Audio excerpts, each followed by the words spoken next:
It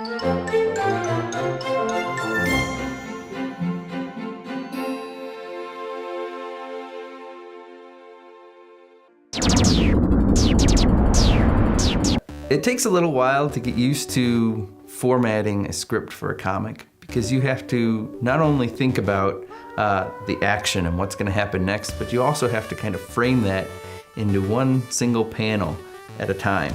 And after the artist sends me the quick sketches, maybe I'll say, you know what, I think that shouldn't be a mountain there, or maybe it should be on the other side, or maybe, make sure that these clouds are purple or something. I can give him some details and he can work from that, and when he's finished, we get a final page. And he'll send it to me and we'll say, yeah, okay, we've got the ship over here now, and we've got kind of these clouds back in the background and the alien planet. Instead of like on a movie where you kind of go shot and shot and shot and you put them all together and they're really fast and you have some sort of action, in the comic you only get to pick one and then you let the imagination of the reader take them to the next panel. Right here, they're just standing there and all of a sudden he's holding up his gun and you kind of imagine, of course, in about, 6 seconds he moved it up to here, but I don't have to show you all that.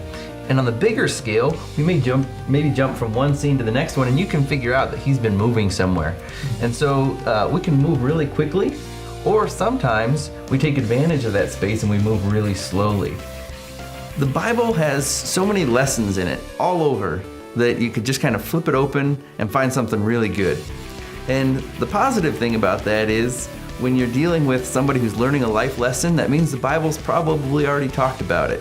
And so I like to take the life lesson and say, what does the Bible have to say about this? And can we explore a little bit more of what it would look like to learn that lesson?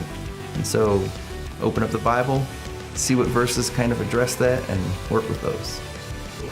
I've always listened to Adventures in Odyssey. Definitely, I can remember back, kind of laying on the floor back when I was really little in front of the stereo, and I'd have the cassette tape, which is like a CD, but a lot cooler. And pop it in, and I just kind of watch it. You could watch it spin as it's tearing apart the magnet. Eventually, it's going to fall apart.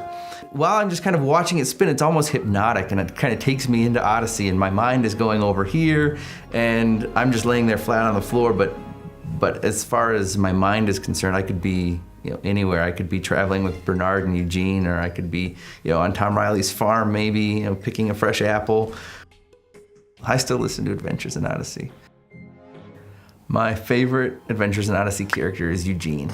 He's smart, he's funny sometimes, he's definitely not down to earth, and he plays the ukulele. Ukulele, speaking of that, you play the ukulele, don't you? I do.